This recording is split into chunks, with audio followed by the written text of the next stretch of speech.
saaxiibayaal waan salaamayaa mujtamaca Somaliland-ka meel kasta ay joogaan inta magacayga muuqayga ba garanaysa meel baan iskaga yeelanayaayo dabadna nin baan doonayaa halkan inaan kelmad ka idhaahdo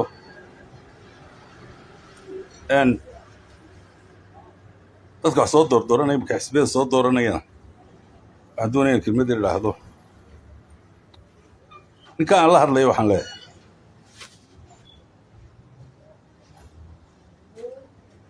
meeshan waxaa la yidhaha baarlamaan baa la yidhaha waa sharci dejintii dalka waxa weeye meeshii xeerarka waxna lagu kaabaya waxna lagaga bedeliyay waa meeshii lagaga wada hadlay masiirka ummadda waa meeshii lagu falaqaynaya distoorka adigoo bariis doonaya oo aan ula jeedo kale lahayn oo mabda lahayn oo dal ka hadli karin oo xeer ka hadli karin oo garanaynba oo sharci ka hadli karin oo garanaynba aad baahi la soo doonato may hayn waa in axmed caalin caqaayad ninku la hadlayana uu isgaranayaa inaad baahi la timaado may hayn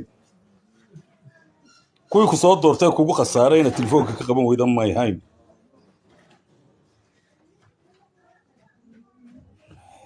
adigoon miidiya istaagi karin oo reeri mateli karin oo ka hadli karin oo distoor ka sheekayn karin aad reeraa lu geysana may hayn cid kuu baahnayna ma jirto masaariif baad daydaysa waad baahnayd qaadatay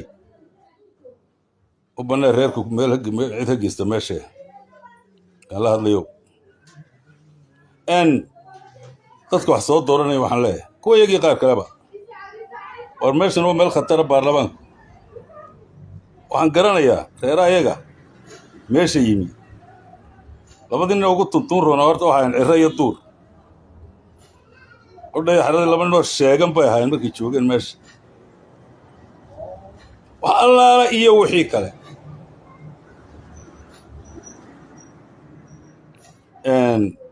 anigoon ku sii fogaanayn kama hayo dardar badan kama hayo ama waa la muuqdaa adeero laakiin haddii aad dad masaariif doonayo noo soo kaxaysaan markaa 5 sanaba ma labaanu caydha idinka saaraa bal ummad yahay isu taga reer gaaraba maaha 5 sanaba ma dad baynu caydha ka saaraa oo 5tii sanaba bar baynu dadka caydha ka saaraa mushaahar u qorraa mise meesha laga mulaaqayo waddankani markuu isqabto lagu kala baxo waa halkane raggan kala saar lahaa xisbiyada kala jahayn lahaa wax samayn lahaa baynu dooranaa taana dadkaan leeyahay idinka isku joogsanaya idinka iscadaadinaya iska daaya baahidan aa keenaysaan golihii sharci dejinta dowladdana mid baan odhanayaa madaxweyne adaa jooga maanta meesha doorashadii baarlamaanka iyo tii dowladda hoose baada qabanaya madaxweyne waxaan kaa codsanayaa qodhaa iyo xeradaa iyo xooggaa iyo xiniinta kelmaddaa iga dhegeyso shahaadad ku xidh shahaadad PhD ku xidh haddaad doonto iyo master war kuwii caanaha tuulooyinka marka qaadka qaadaan tuulooyinka iyagoo in caanaha sidee ugu geyn jiray wallaahi inaanan been sheegino tullaahi sheegino xaqiiqa ah ayaa intay caanaybiyeen 7 cisho ay suur xidheen baarlamaanka la geynayaa waa qofkii shilima haysta ee la geeyaa baarlamaanka markaa madaxweyne waxaa kaa codsanayaa